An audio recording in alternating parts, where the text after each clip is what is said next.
আসসালামু আলাইকুম। Technique easy এডুকেশনের পক্ষ থেকে নবম দশম শ্রেণীর শিক্ষার্থীদের জানাচ্ছি শুভেচ্ছা। আজকের পর্বে আমরা অনুশীলনীর যে নমুনা সৃজনশীলটা আছে এটা নিয়ে তোমাদের সাথে আলোচনা করব। কি বলছে দেখো তো, একটা উদ্দীপক চিত্র হিসেবে একটা উদ্দীপক দেওয়া আছে।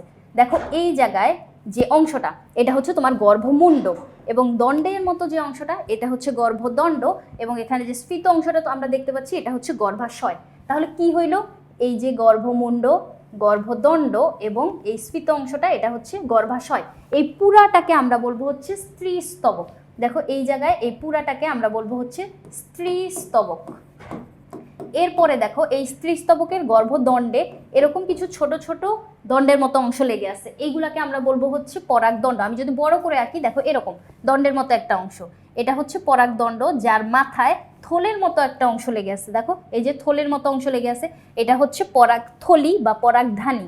এই যে পরাগধানী, পরাগধানী অথবা থলি, তুমি যেটাই বলতে পারো, পরাগধানী, এবং এটা হচ্ছে তোমার পুংদণ্ড। এই দুইটাকে একসাথে বলবো হচ্ছে আমরা পুংস্তবক। এটা হচ্ছে স্ত্রীস্তবক আর এইটা হচ্ছে পুংস্তবক। এখন এই যে দেখো পুংস্তবক আর স্ত্রীস্তবক এই দুইটা হচ্ছে ফুলের অত্যাবশ্যকীয় স্তবক। একটা আদর্শ ফুল হওয়ার জন্য আমাদের 5টা স্তবক থাকা লাগে। 5টা স্তবক কি কি? একটা হচ্ছে তোমার বৃতি, তারপর হচ্ছে তোমার দলমণ্ডল, এরপরে আমাদের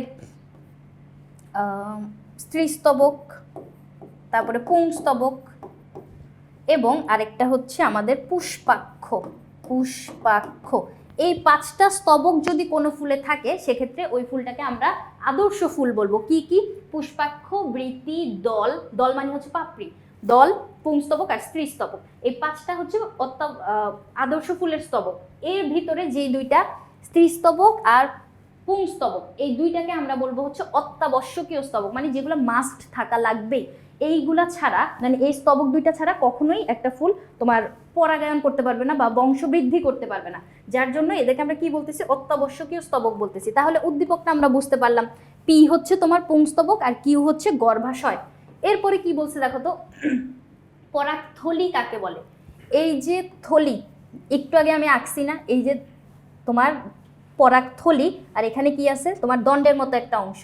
পরাগথলি মেইনলি হচ্ছে যেখানে ভিতরে তোমার পরাগরেণু উৎপন্ন হয়।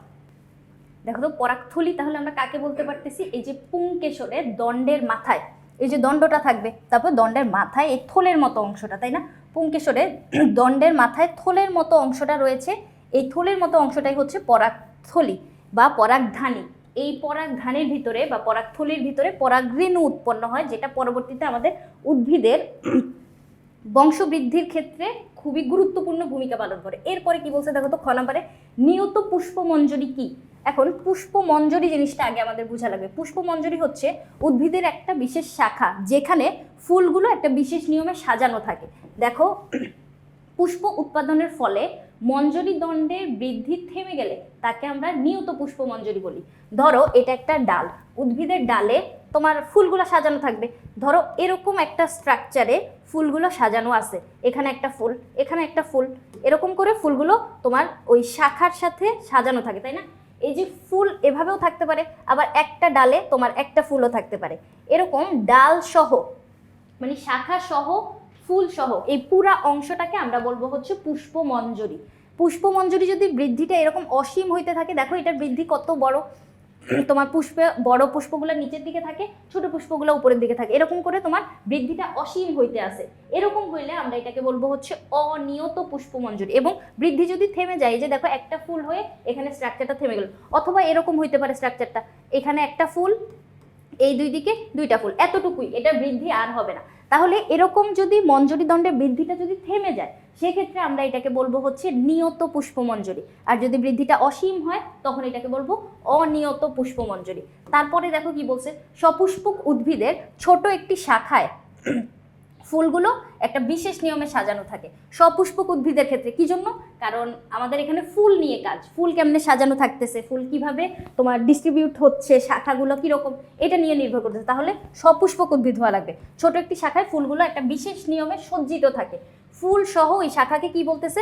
পুষ্পমঞ্জরি বলতেছে। এখন এই যে শাখাটার বৃদ্ধি যদি অনেক বেশি হয়, শাখাটাকে আমরা বলি হচ্ছে মঞ্জরি দণ্ড। এই যে মঞ্জরি দণ্ড, এটার বৃদ্ধি যদি তোমার অসীম হয়, সেক্ষেত্রে আমরা এটাকে কি বলবো? অনিয়ত পুষ্পমঞ্জরি বলবো। আর যদি বৃদ্ধি নিয়ত হয় বা স্বল্প হয়, স্বল্প পরিসর হয়, সেক্ষেত্রে এটাকে আমরা বলবো নিয়ত পুষ্পমঞ্জরি। এরপরে আসো, পি অংশটি ফুলে অনুপস্থিত থাকলে পরাগায়নের ক্ষেত্রে কি ঘটবে? পি অংশটা কি? আমাদের পুংস্তবক। এখন পুংস্তবককে আমি কিন্তু একদম শুরুতেই অত্যাবশ্যকীয় স্তবক বলে দিছিলাম, তাই না? এই যে পি অংশটা, এটা কি আমাদের পুংস্তবক, যেটা হচ্ছে ফুলের অত্যাবশ্যকীয় স্তবক। এই অত্যাবশ্যকীয় স্তবকটা যদি না থাকে সেক্ষেত্রে কি হবে?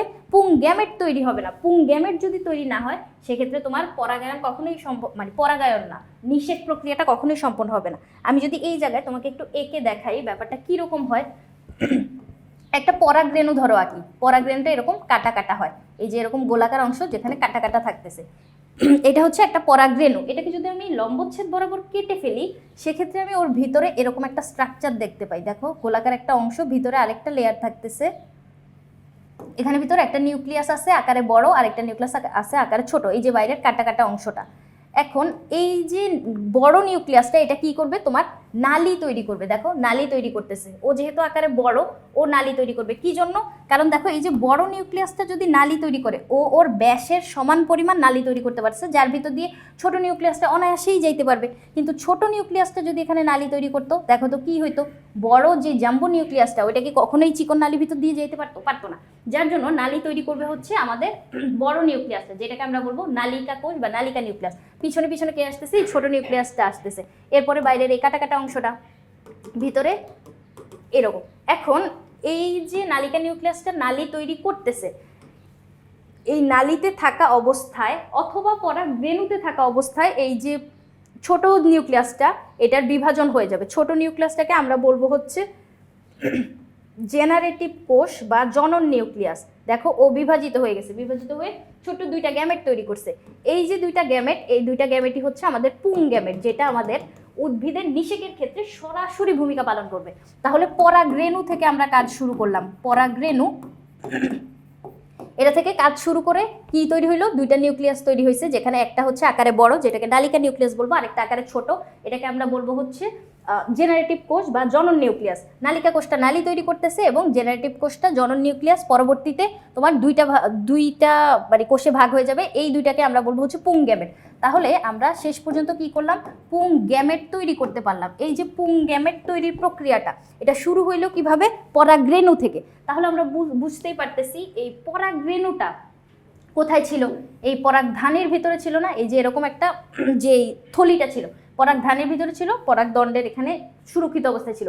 তুমি যদি এই পরাগধানীটাকে এভাবে লম্বচ্ছেদ করে কেটে ফেলো, ওর ভিতরে কিন্তু আমরা অনেকগুলা পরাগরেণু তৈরি হইতে দেখবো। এই যে এই জায়গাগুলায় অনেকগুলা পরাগরেণু তৈরি হয়। এই পরাগরেণুগুলা পরবর্তীতে তোমার এরকম গ্যামেট তৈরি করে। গ্যামেট যখন মিলিত হবে ডিম্বাণুর সাথে, তখনই তোমার নিষিক্তকরণ, তারপর নতুন স্পোরোফাইটের গঠন এবং ফল তৈরি হবে। তাহলে এই যে কাজগুলা, এটা কখনোই সম্পন্ন হইতো না যদি না এই পি অংশগুলা থাকতো। এই পি অংশগুলা কি? পুংস্তবক। পুংস্তবক যদি অনুপস্থিত থাকে তাহলে পরাগায়নের ক্ষেত্রে ওই উদ্ভিদে পরাগায়ন কখনো সম্ভবই হবে না, কারণ এই পুংস্তবকের ভিতরেই হচ্ছে পরাগরেণু উৎপন্ন হবে। পরাগরেণু যদি, এই যে দেখো একটা গর্ভমুণ্ড, গর্ভাশয়, গর্ভদণ্ড, এই যে কোনো একটা উদ্ভিদের একই ফুলের হইতে পারে বা একই প্রজাতির ভিন্ন উদ্ভিদ হইতে পারে, এখান থেকে পরাগরেণুটা এসে গর্ভমুণ্ডে পতিত হবে। যে কোনোভাবে আসতে পারে, পাখির মাধ্যমে আসতে পারে, প্রাণীর মাধ্যমে আসতে পারে, তারপরে পানির মাধ্যমে আসতে পারে, বাতাসের মাধ্যমে আসতে, বিভিন্ন মাধ্যমে এসে শুধু এই গর্ভমুণ্ডে পতিত হবে। এই ঘটনাটাকেই আমরা বলবো হচ্ছে পরাগায়ন।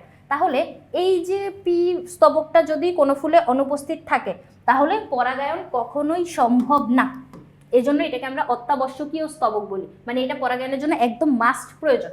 এরপরে আসো ঘ নাম্বার প্রশ্নটা কি বলছে? কিউ চিহ্নিত অংশটি কিভাবে প্রজাতিকে রক্ষা করে? কিউ চিহ্নিত অংশটা কি? এই যে এটা হচ্ছে আমাদের গর্ভাশয়। গর্ভাশয় প্রজাতিকে কিভাবে রক্ষা করে? প্রজাতি রক্ষা করার জন্য অবশ্যই তোমার অনুরূপ আরেকটা জীব তৈরি করা লাগবে, তাই না? আমরা কি জানি? যে কোনো জীবই চায় পৃথিবীতে তার অনুরূপ আরেকটা জীব রেখে যেতে। সেক্ষেত্রে উদ্ভিদের ক্ষেত্রেও ব্যতিক্রম না। উদ্ভিদও চায় তার মতো আরেকটা চারা তৈরি করতে, আরেকটা বীজ তৈরি করতে, যেখান থেকে ওই উদ্ভিদটা তার প্রজাতিটাকে রক্ষা করতে পারবে। তাহলে ওর প্রজাতি রক্ষা করার ক্ষেত্রে কি করা লাগবে? ওর তোমার পরাগায়ন সম্পন্ন করা লাগবে। পরাগায়নের পরে কি হবে? প্রথমে তোমার গ্যামেট তৈরি হবে। পরাগায়নের পরে পরাগায়ন, তারপরে কি হবে? গ্যামেট সৃষ্টি হবে। গ্যামেট সৃষ্টির পরে নিষেক সম্পন্ন হবে। নিষেকের পরে কি হবে,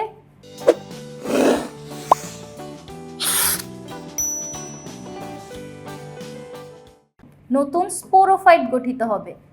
এরপরে ফল তৈরি হবে, ফলের থেকে বীজ, বীজ যদি মাটিতে বপন করি তাহলে আমরা আবার আরেকটা উদ্ভিদ পাবো। এরকম করে প্রবাহটা ঘটবে, তাই না? এভাবে দেখো, তাহলে এরকম করে ফ্লোটা যাচ্ছে। এখন এই যে নিষেক সম্পন্ন হওয়ার জন্য অথবা গ্যামেট তৈরি হওয়ার জন্য, স্ত্রী গ্যামেট কোথায় তৈরি হবে, এই গর্ভাশয়ের ভিতরে। তারপরে নিষেক কোথায় সম্পন্ন হবে, গর্ভাশয়ের ভিতরে। নতুন স্পোরোফাইটের গঠনের জন্য আমরা এই গর্ভাশয়টাকে আরেকটু জুম করে চলো দেখি।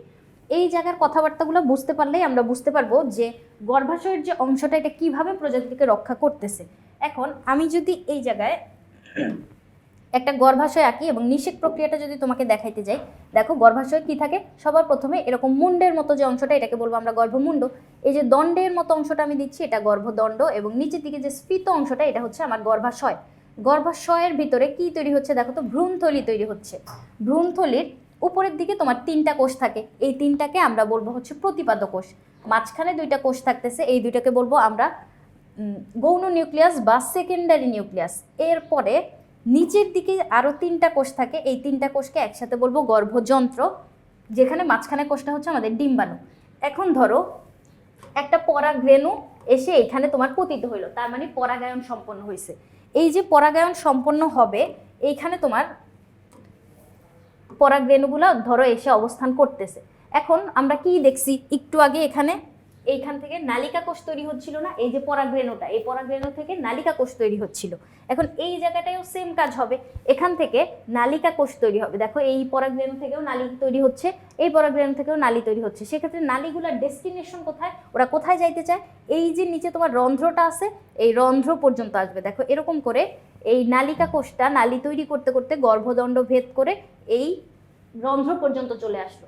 তাহলে রন্ধ্রতে যখন চলে আসতেছে, ওর পিছনে পিছনে কে অগ্রসর হচ্ছিল, এই দেখাও এখানে দেখো পিছনে পিছনে কিন্তু 2টা গ্যামেট আসতেছিল। এই 2টা গ্যামেট এখানে আমরা দেখতে পাবো, এই নালিকা কোষের এই ভিতরে তোমার 2টা গ্যামেট আসতেছে। এই গ্যামেটগুলো যে তোমার মিলিত হবে। আমি যদি এই জায়গাটা আরেকটু জুম করে তোমাকে এঁকে দেখাই, মানে আরেকটু বড় করে যদি আঁকি, দেখো ভ্রূণথলিটা আমি সবার আগে আঁকতেছি। ভ্রূণথলির উপরে 3টা কোষ, নিচে 3টা কোষ, মাঝখানে 2টা কোষ, সব জায়গায় কিন্তু তোমার নিউক্লিয়াস আছে। এরপরে ওর পাশে চারপাশে তোমার এরকম নিউসেলাস কতগুলো কোষ আছে, দেখো যেগুলোকে আমরা বলবো হচ্ছে ভ্রূণ পোষক টিস্যু। এরকম তোমার বইয়ে এই চিত্রটা খুব সুন্দর করে এঁকে দেওয়া আছে, সেখানে তুমি দেখতে পাচ্ছ হলুদ রঙের যে অংশটা এরকম অনেকগুলো ছোট ছোট কোষ তৈরি করে আছে, এটাকে আমরা কি বলতেছি, নিউসেলাস বা ভ্রূণ পোষক টিস্যু। এই টিস্যুটা কি করতেছে, ভ্রূণটাকে পোষণ করে রাখতেছে বা আবরণ করে রাখতেছে, দেখো পুরো অংশটাকে। এরপরে দেখো গোলাপি একটা অংশ আছে, যেটা এরকম করে তোমার পুরাটাকে আবরণ করে এখান দিয়ে ডিম্বক নাড়ি তৈরি করতেছে। এই জায়গায় দেখো রন্ধ্রটা খুব স্পষ্টভাবে কিন্তু দেখা যাচ্ছে, এই যে রন্ধ্রটা, এই রন্ধ্র পর্যন্ত এসেই তোমার ওই নালিকা কোষের কাজটা শেষ হয়েছিল।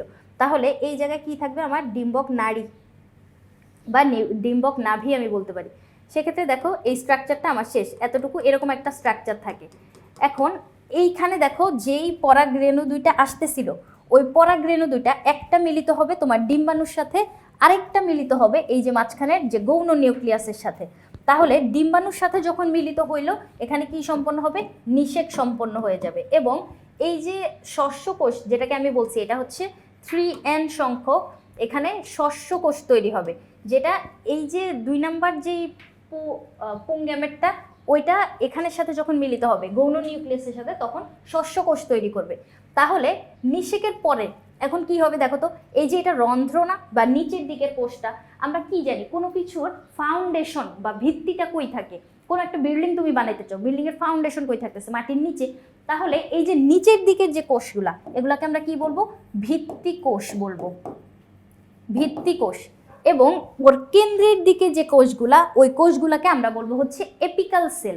তাহলে এই যে ভিত্তি কোষ আর এপিক্যাল কোষ, হলুদ রঙের যে অংশটা আমি দিলাম, এই জায়গাটা কি হবে, ভ্রূণ পোষক টিস্যু থাকবে। এবং এইখানে বইয়ের ভিতর দেখো গোলাপি যে অংশটা দেওয়া আছে, এই গোলাপি অংশটা হচ্ছে ডিম্বক। ডিম্বক পরবর্তীতে বীজে পরিণত হবে। আম খাইলে আমের ভিতরে যে আটিটা থাকে, ওই আটিটা হচ্ছে এই গোলাপি অংশটুকু, আর ভিতরে তোমার এই নিষেক প্রক্রিয়াটা সম্পন্ন হবে। নিষেকের ফলে এইখানে তোমার বিভাজন ঘটতে থাকবে, ভিত্তি কোষ আর এপিক্যাল কোষের একই সাথে বিভাজন ঘটতে থাকবে। তখন কি হবে, তোমার এই শস্য টিস্যুটা এখানে তোমার ফলের ভিতরে বা উদ্ভিদের একটা অংশে পরিণত হয়ে যাবে, এবং গর্ভাশয়ের যে অংশগুলো দেখো এই দিকে, এই অংশগুলা এককভাবে অথবা ফুলের অন্যান্য অংশ সহ পরিপুষ্ট হয়ে স্ফীত হইতে থাকবে। স্ফীত হয়ে কি করবে? ফলে পরিণত হবে। তাহলে গর্ভাশয়, তাহলে দেখো গর্ভাশয় এখানে কি হইলো? ফলে পরিণত হইলো, এবং ডিম্বক, ডিম্বক এই জায়গায় বীজে পরিণত হবে। নিষেকের পরে গর্ভাশয় ফলে পরিণত হবে এবং ডিম্বক বীজে পরিণত হবে। তাহলে আমরা কি দেখতে পাচ্ছি? এই যে গর্ভাশয়ের এই অংশগুলো, এগুলো কি হবে? ফল হয়ে যাবে, এবং মাঝখানে যখন এই অংশটুকু, ওইটা হচ্ছে বীজ থাকবে। যেমন জাম খাইলে জামের ভিতরে আমরা বিচিটা দেখতে পাই, আম খাইলে আমের ভিতরে বিচিটা দেখতে পাই, ওইটা হচ্ছে তোমার ডিম্বক, বীজে পরিণত হয়েছে। তারপরে এই যে ভিতরে আঁটিটা, এটাই হচ্ছে পরবর্তীতে তুমি দেখবা মাটিতে বপন করলে বা কিছুদিন রেখে দিলে ওখান থেকে চারা তৈরি হয়। এই যে এরকম ধরো বীজটা, বীজ থেকে এরকম শিকড় বের হইতে দেখি, ওইটা যদি তুমি মাটিতে বপন করে দাও সেক্ষেত্রে দেখতে পাবা যে আমরা আরেকটা পূর্ণাঙ্গ উদ্ভিদ তৈরি করতে পারতেছি। তাহলে এইখানে যে নিষেক প্রক্রিয়াটা, এই চিত্রটা হচ্ছে আমার কিসের জন্য আঁকলাম? এটা হচ্ছে নিষেকের জন্য, আর এটা হচ্ছে আমার ডিম্বকের গঠন, ডিম্বকের গঠনের চিত্র। তাহলে দেখো বুঝতে পারলাম যে ডিম্বকের গঠন, ওর ভিতরে এটা কি হইলো? তোমার বীজ, বীজ তৈরি হবে, এই অংশটা পুরোটা বীজে পরিণত হবে। কখন এই কাজগুলো শুরু হবে? যখন এই যে নিষেকটা এই ডিম্বাণুর সাথে যখন পুংগ্যামেটটা, এই যে এখানে থাকা পুংগ্যামেট যখন মিলিত হচ্ছিল, তারপরে তোমার এই কাজগুলো সম্পন্ন হচ্ছিল। তার মানে এটা হচ্ছে তোমার নতুন স্পোরোফাইটের গঠন। এরপরে নতুন স্পোরোফাইটের গঠনের পরে ফল তৈরি হইলো, ফল থেকে বীজ পাইলাম। তাহলে এই যে প্রজাতি রক্ষা করার জন্য বীজটা মাটিতে বপন করার মাধ্যমে আমরা ওই আম গাছ হইলে আরেকটা আম গাছ তৈরি করতে পারবো, লিচু গাছ হইলে আরেকটা লিচু গাছ তৈরি করতে পারবো। তাহলে এই যে প্রজাতি ধারাটা রক্ষিত হইলো, উদ্ভিদ যে তার অনুরূপ আরেকটা উদ্ভিদ তৈরি করতে পারলো, এই জন্য আমাদের এই কিউ অংশটা খুবই গুরুত্বপূর্ণ ভূমিকা পালন করছে না? ওর ভিতরেই তো তোমার বীজ তৈরি হয়েছে, কিউ এর ভিতরেই বীজ তৈরি হয়েছে, এবং এই জায়গাটা তোমার ফলে পরিণত হয়েছে, গর্ভাশয়টা ফলে পরিণত হয়েছে আর ওর ভিতরে বীজ তৈরি হয়েছে। তাহলে কিউ অংশটি কিভাবে প্রজাতি রক্ষায় ভূমিকা পালন করে এটা আমরা বুঝলাম। তাহলে আশা করি বুঝাইতে পারছি এই যে পি আর কিউ অংশগুলা, এটা তোমার উদ্ভিদের জন্য অত্যাবশ্যকীয়। এগুলা না থাকলে উদ্ভিদ কখনোই তার প্রজাতি ধরে রাখতে পারতো না, বা অনুরূপ আরেকটা উদ্ভিদ কিন্তু তৈরি করতে পারতো না। তাহলে এই যে বললাম কথাগুলো আমি মুখে, এই কথাগুলো মানে বুঝে যদি তোমার কনসেপ্ট ক্লিয়ার হয়, ওই অনুযায়ী তুমি শুধু বর্ণনাটা লিখবা। এখানে আমি ধরে ধরে তোমাকে পিডিএফ রিডিং পড়াইতে চাই না, তোমার কাছে ইজি বায়োলজি বইটা আছে, সেক্ষেত্রে তুমি বর্ণনাটা পাচ্ছ, কনসেপ্টটা ক্লিয়ার করা হচ্ছে আসলে জরুরি। তুমি কি মানে মেইনলি কথাটা কি বলতে চাচ্ছে, উদ্দীপকে জানতে চাচ্ছি কি, ওটা বুঝছো কিনা। তাহলে এটা আশা করি আমি বুঝাইতে পারছি। পরবর্তী পর্ব দেখার আমন্ত্রণ রইল। ধন্যবাদ সবাইকে।